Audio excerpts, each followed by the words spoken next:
In 1972, the book's The Heart of the Whole World first appeared because it told a slightly strange story that stirred the imagination of the whole world.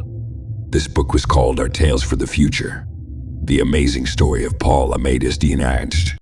The book was based on memoirs written by a person named Paul Amadeus Dienach. He spoke about an exciting experience during which his body remained in a coma for a whole year. During this time, his soul and consciousness traveled to the future, to the year 3906, and he lived in another human body, seeing a completely different science, unlike anything we know or imagine now. The amazing thing is that the memoirs upon which this story was based were written in 1924 and accurately predicted the occurrence of world wars and nuclear bombs, narrating other astonishing details that actually happened after that time. It's impossible for anyone to know them unless they have truly seen or heard about them.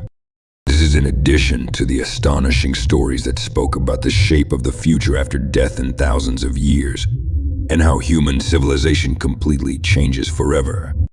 Join me today as I tell you about one of the strangest mysteries and weird stories that happened in the 20th century. Get ready for a story even stranger than fiction that will completely challenge your mind without any exaggeration. If you love mystery topics, don't forget to subscribe to the channel, as we will discuss topics you'll hear for the first time. As usual, all our information is from reliable sources. Please support us by liking and sharing the video to reach a larger audience. Welcome to a new topic from the channel. Our story begins. It all started in 1884 when Amadeus Dienach was born in the Swiss city of Zurich. His life began traditionally, not different from the life of any Swiss citizen living at that time. He grew up with a dream to become a teacher, and indeed he taught and entered university until he became a teacher of German and French languages. In 1917, at the age of 33, he contracted a strange disease that was spreading in Europe at that time. The disease affected him and changed his entire life. The disease was called encephalitis lethargica, which is a kind of sleeping sickness as it was known among the people. A person who got it would go into a recurring coma that lasted for long periods of time. Some people would die in this coma and never wake up. This was the reason for its danger and why it caused a medical crisis in the period from 1916 to 1926. When he caught this disease, he remained in a long coma. Sometimes he would suddenly sleep in the middle of doing something, then wake up not remembering anything about what had happened to him when he slept, and the recurring coma sometimes lasted for days or hours. At other times, it lasted for long days. But in 1921, his condition began to deteriorate greatly and he entered a long coma that lasted for a whole year. During that year, his friends and family took him to a large hospital in Zurich to be kept under medical observation. After he finally woke up, his life changed completely. He discovered that his mother had passed away and he also suffered from a serious disease called tuberculosis. Usually one learned it in the hospital where he was. The important thing is that when his condition improved in some parts, he decided to travel to Greece to study the French language. During the time he spent there, he met a diligent student named Georgos, who would become an important person in the Greek government. However, the important thing is that this student became a close friend of his. In 1924, when the time came for Dienach to return to his homeland, Switzerland, he gifted Pope Shaddus a large agenda in which he wrote all his memoirs and the strange things he saw during the long coma he experienced in 1921. He emphasized not to reveal these memoirs to anyone and not to show them to any creature. Indeed, the student promised that he would fulfill his request, take it as a project, and translate it from French to Greek. What he did not know or expect was that the story he was going to read in these memoirs would change his life forever.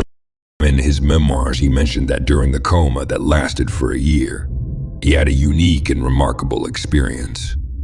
This experience could be described as astounding. This experience was that he suddenly woke up and found himself in another body in a completely different era, so much so that nothing around him was familiar or known to him. When he tried to ask the people around, dressed in strange futuristic clothes, where he was and what was happening, he was surprised that their language was completely different and totally incomprehensible to him, until they used a strange technological device that made them understand and respond to his questions. And their answer was totally unexpected and surprising to him. They were actually doctors who said what his name was and that he was in the hospital to recover after an accident between two electric cars. They informed him that it was now in the year 3906. As expected, the surprise was overwhelming for him, and he could not understand it at first. He tried to tell them that his name was not like this, and that the last he remembered was being in Switzerland in 1921. When he told his story, the doctors looked at each other as if they understood and were not at all surprised.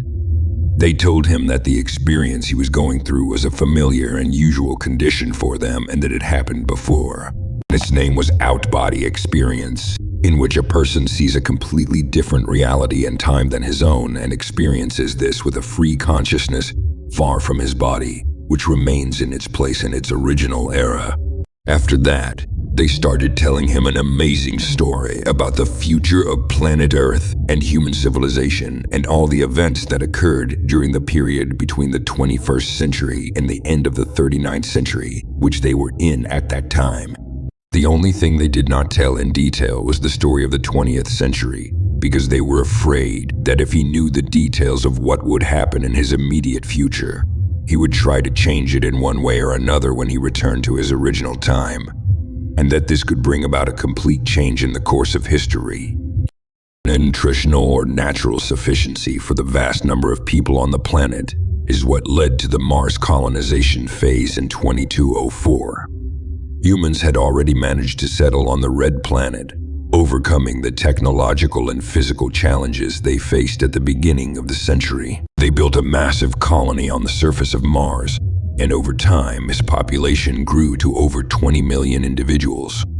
The colony thrived and continued for a very long period, significantly aiding the Earth economically.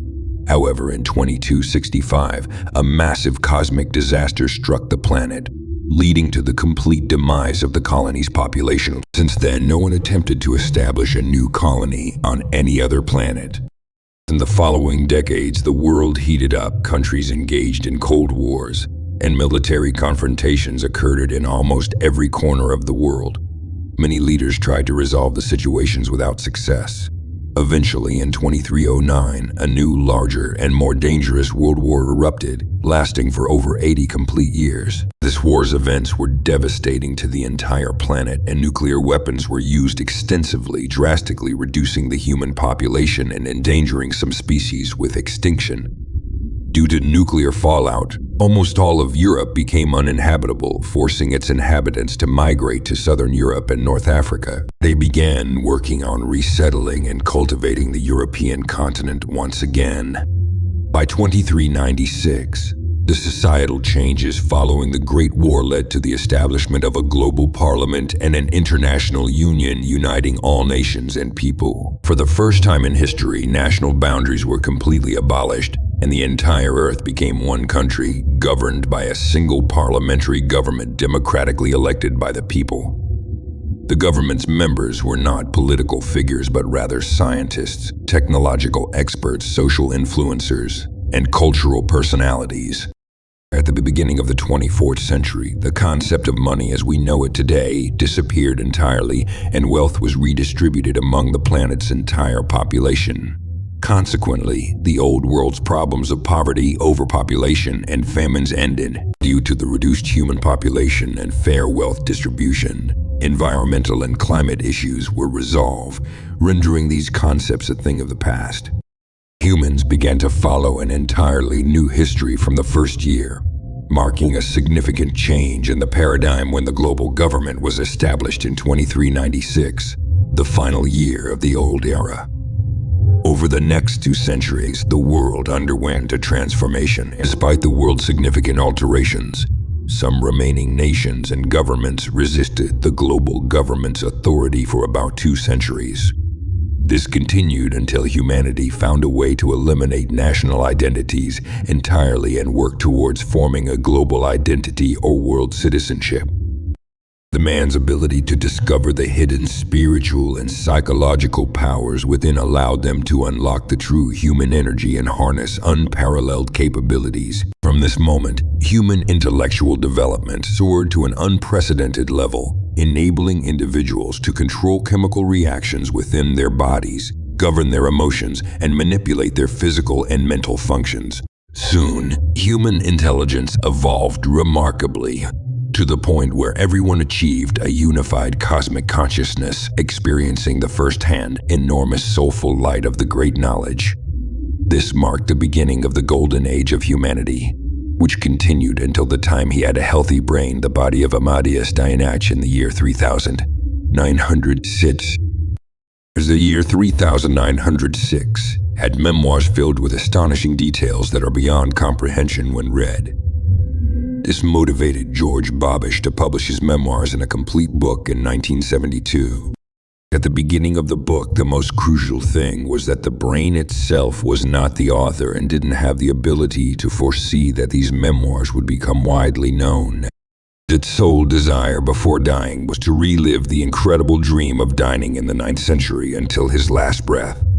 This book completely changed the world when published, although many individuals dismissed and labeled it as delusions and hallucinations from an ill person. The real puzzle that continues to puzzle everyone to this day, preventing anyone from entirely dismissing his story, is how he knows all these details.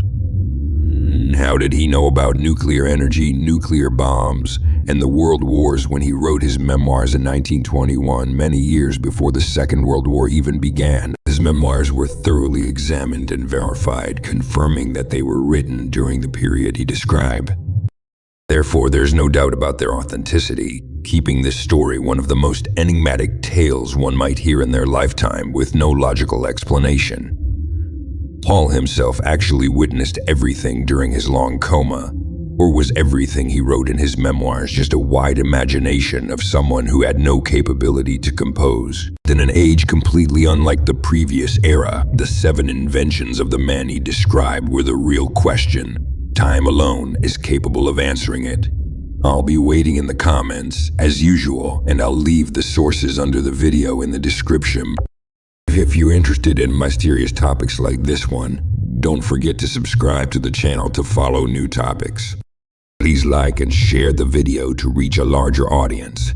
And see you on the next journey, stranger than anything before.